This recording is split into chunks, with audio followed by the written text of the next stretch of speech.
Hello, and welcome to Anime Audio Commentary. Today I'm going to be commenting over Episode 1 of Spy Family. If you'd like to watch along, then start watching now. Alright, so this is an anime I have been very excited about. I started reading the manga probably a couple months ago, and I'm all caught up on it. You know, it's great stuff, I really like it. Although I gotta say, I'm kind of iffy on the CG for that car. That was kind of ugly, although I get why generally they do CG for vehicles these days. But that aside, you know, if that's like the worst thing about this anime, no biggie. I'm definitely excited to see everything animated. I'd imagine we're probably only going to get the first chapter animated in this episode, at most. You know, the first chapter is pretty long. There's a lot of exposition and stuff that goes into it, but I can't imagine they'd only adapt half of that chapter, considering there isn't like a good stopping point midway through, and considering how much of it is foundational to the rest.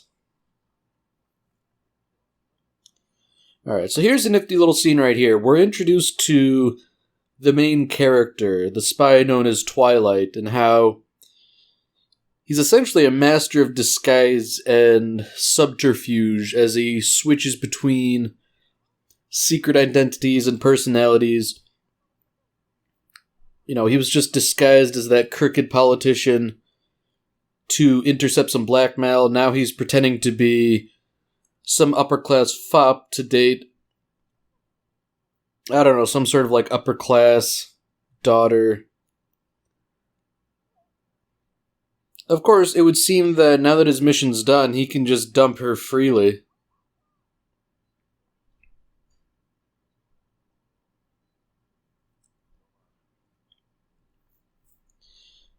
Now, I really just like the setting of Spy Family.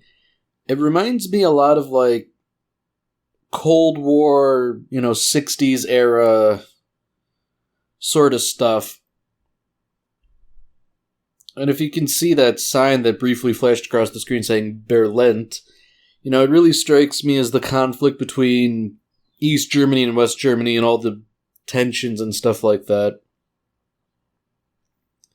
I'm not exactly a history major or anything, but I do know a little bit and I find it quite interesting. It's a good setting for spy thrillers and stuff like that.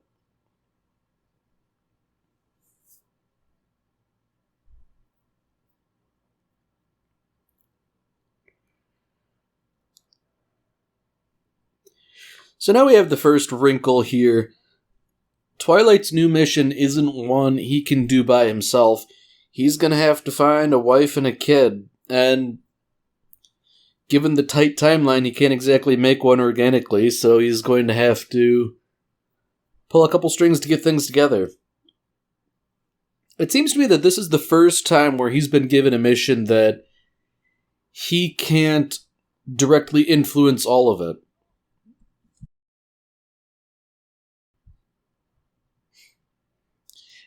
It adds an interesting element of uncertainty, especially considering he's already shown himself to be reasonably competent as a spy.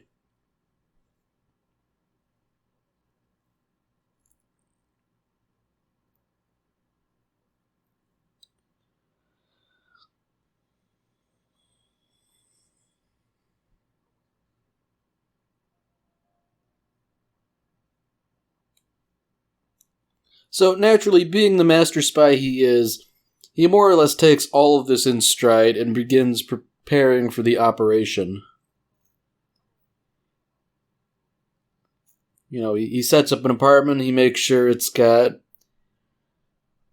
ideal fittings for a spy, an escape route, things like that. Sets up a false identity, gets everything prepared.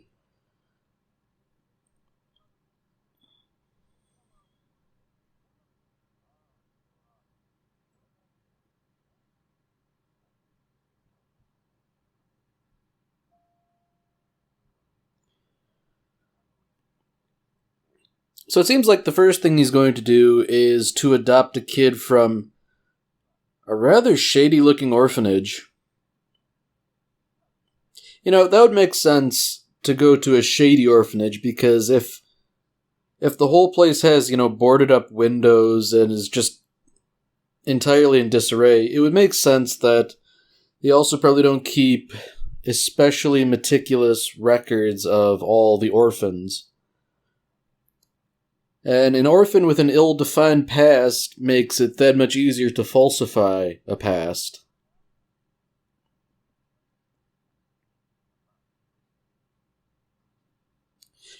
So interestingly enough, the proprietor of the orphanage seems very keen on offloading Anya.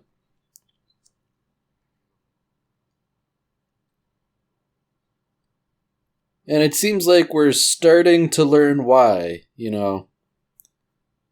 It's apparent that something isn't quite above board with Anya, She seems like she's, acting and performing to appear as though she's the ideal candidate for adoption.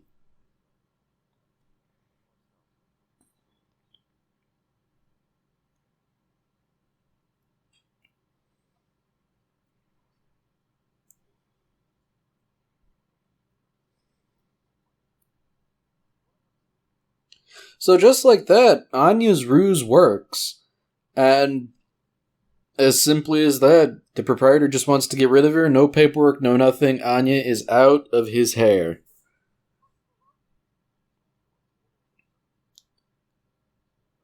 So now we sort of learn what we had already suspected. Anya, as it turns out, is able to read minds, so that's how she was sort of able to bluff that crossword puzzle. This is the start of a great setup for a farce. And that's part of what I really, really like about Spy Family. It's the inherent absurdity that leads to comedy. Lloyd, as he calls himself, is a spy, but he doesn't tell anyone. Anya is a psychic, but she can't let anyone know that either. But she knows her father's a spy. Naturally, being a curious child, she wants to help. She thinks it's really cool, but it's obviously much too dangerous for her. So, in a way, she has to be covert in how she helps out. It's very wholesome, I can't think of many anime where it's got, an intact family that do things. Which isn't to say that Lloyd, Anya, and later Lloyd's pretend wife are an actual family unit. They're sort of a makeshift family. But nonetheless, I don't know, no other anime really springs to mind. I also like how Lloyd just sort of dismisses Anya's request for a silenced pistol by saying, if there's one on sale, sure. He knows full well there isn't going to be one, but he doesn't just say no.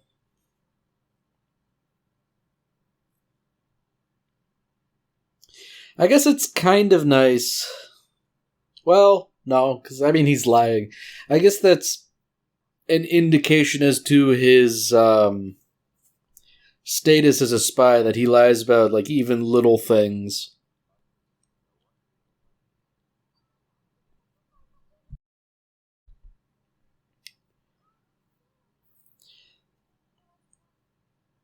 So now we have Anya reading minds and,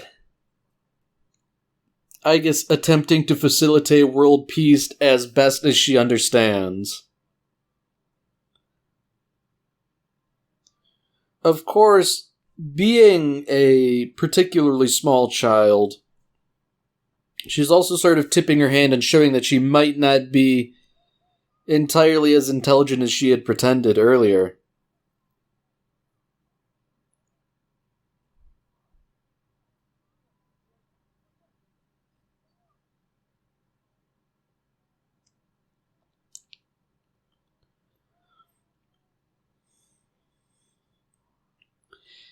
I think the whole setup offers a nice juxtaposition, because to Lloyd, Anya is just a rather difficult child who he can't really get a good read on. But from Anya's perspective, the very safety of the world is at stake, and she's doing everything in her power to help.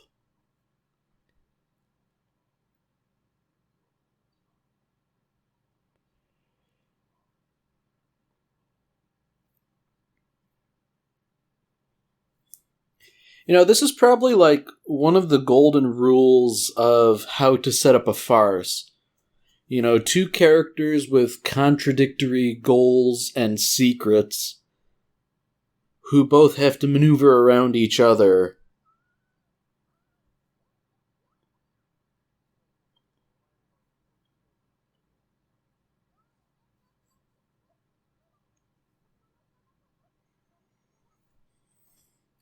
So here we have an example of what's going on. Both Anya and Lloyd stop just short of revealing their hand that bigger things are at stake here. Anya almost blurted out that she can read people's minds. Lloyd almost mentioned the mission. So they're sort of stuck where they can't really come to an understanding because not all the information is on the table.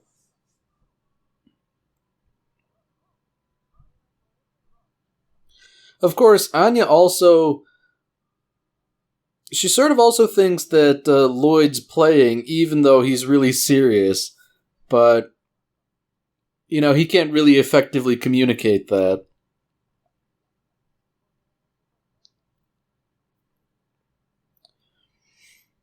Alright, so now we're introduced to Frankie. Frankie is, I guess, an associate of Twilight's. He's sort of like an informant. He kind of does, whatever the plot demands, really, but Frankie's the MVP.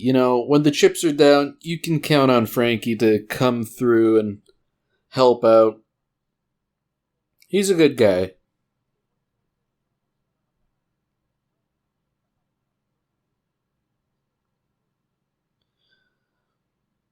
So interestingly, he has in fact managed to dig up a bit about Anya. And as fate would have it, she's already been adopted and returned to the orphanage no less than 4 times. So it seems like Lloyd's experiences with her are not unique. She seems to be somewhat difficult, probably as a result of being able to read minds.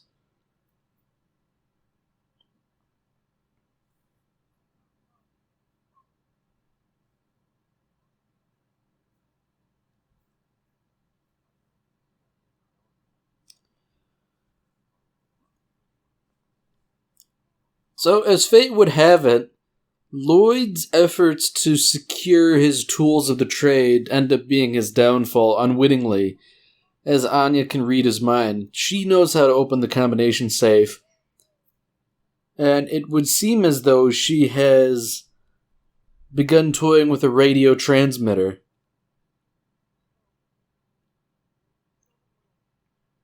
So this is another one of those instances where the fact that she's a child really plays into things, because it's just a matter of she doesn't know. She wouldn't know anything about cryptography or using ciphers on broadcast communication. So she just transmits a message saying, essentially, tag Urit using Western frequencies, so they can identify it's the enemy, and they read the plain text. Anya doesn't realize that she's essentially painted a big target on everyone's back. At this point, she's more worried about, oh dear, she's made a mess playing with all this stuff. She better clean it up before Lloyd finds out. Of course, what she doesn't realize is that there are other, much more dangerous people who have found out.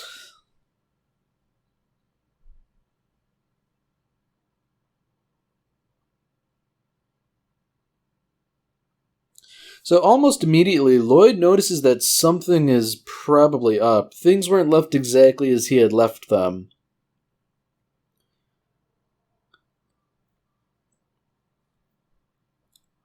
And it's because of that forewarning and his superb skills in general that he's able to dispatched these assailants with minimal difficulty.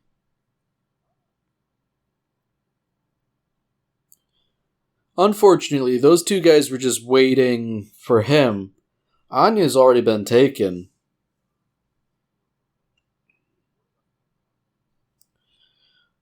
Of course, that's not entirely his top priority.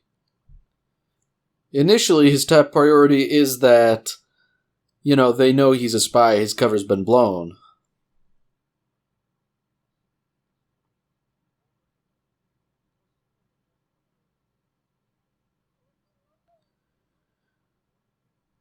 So cutting over to Anya, she sort of realized the gravity of the situation. She realizes that playing around with the communication device was part of the issue. And she also notices that this guy, having a silenced pistol, must in fact be a real villain. So in a sense, that Spy Wars TV show she was watching is becoming a little too real.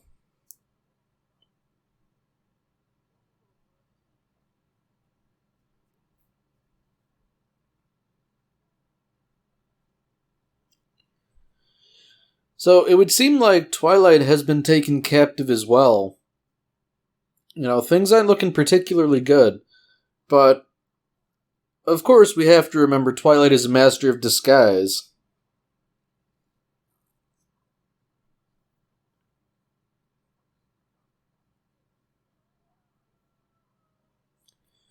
So curiously, we're stuck with the situation where Anya knows that it's Lloyd who's rescued her, but he doesn't know she knows. And in fact, he wouldn't suspect that she knows.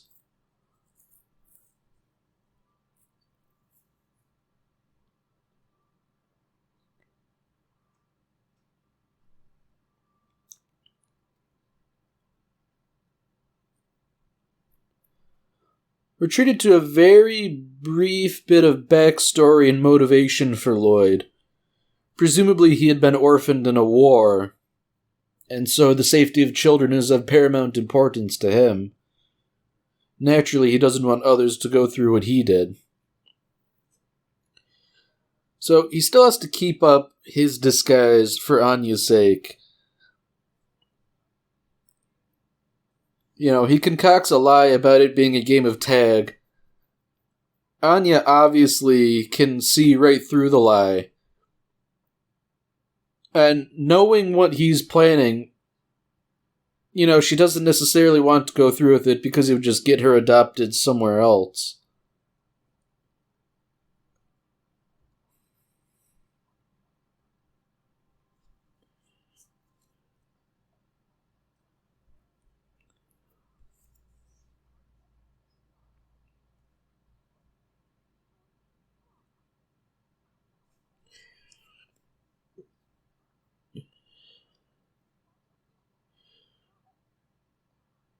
So at this point, Lloyd is playing for keeps.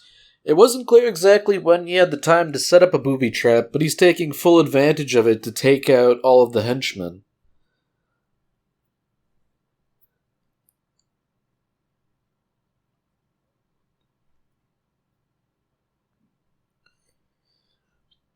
The fact that he's invoking this guy's daughter's name proves that he's really not fooling around here. He's making it clear exactly how much he knows about her, considering that he was dating her for a little while.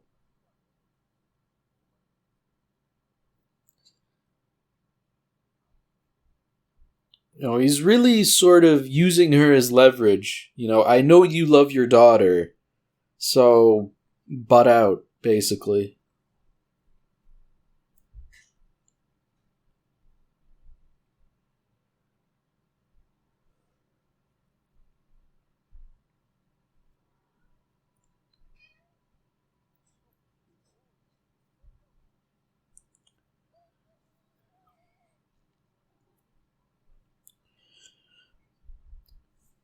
So once again, Lloyd has to continue lying because he can't let Anya know about the conversation he had with her.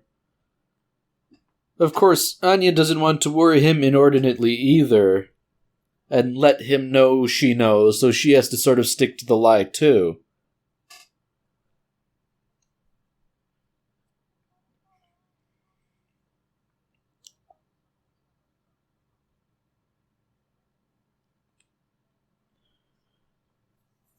So now that little bit of history Frankie dug up really starts to weigh in on Lloyd's mind, because while sending her to live somewhere else might be better for her nominally, she really wants to live with him, and he can't in good conscience just dump her on somebody else. She's already been through that so much.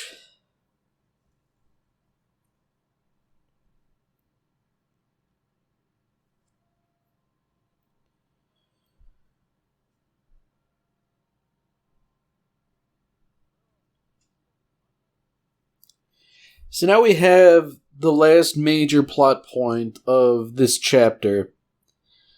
Anya is now taking the entrance exam into that big fancy academy. She was sort of banking on reading other kids' minds, but all the other kids are absolutely terrified about this test, so she's forced to rely on the studying she did with Lloyd. And as it turns out, that might have been just enough. Anya managed to make it into the academy on her own merits.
So finally, we're presented with a couple more issues.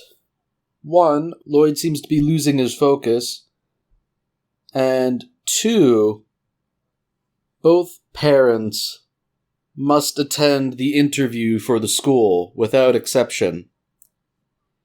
And so far, Lloyd doesn't have a wife.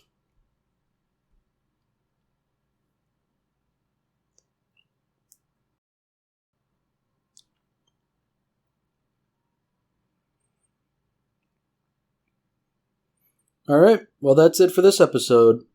If you've enjoyed it, then by all means, tune in for the next one. See you, Space Cowboy.